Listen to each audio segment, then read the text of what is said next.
I grew up in the forest landscape of Sweden, so I think the forest landscape is what I always come back to. So when you enter the dock, you see there's different colours on the stairs that will lead you up into the exhibition space. It's called The Last Wilderness. The proposition that I made is, in the post-nature future, the unconscious mind would be the last wilderness.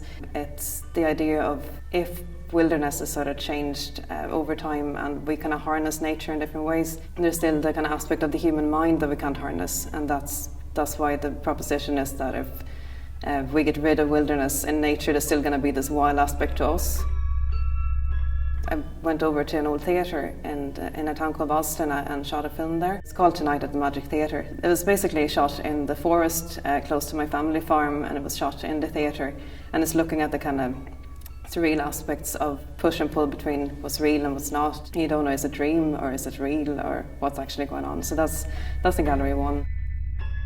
The paintings, which are in Gallery 2, are put up on false walls. They're kind of referencing kind of theatre sets. When you look at my paintings, a lot of them look like they're in the middle of this epic wilderness, but actually where I would have painted them would have been maybe just a few feet away from these buildings. So it's all this kind of way of constructing wilderness. You're presenting something that you propose as a real thing, but then it's actually just completely constructed. I'm really, really interested in the kind of idea of staging things, but also showing the process.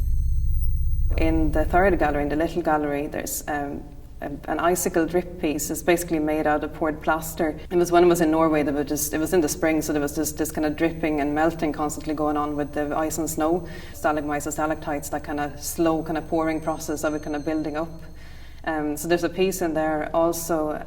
With that piece, I'm kind of looking at the kind of Jungian aspect of the kind of core of the personality, the kind of glowing centre. So that's also referenced in that piece.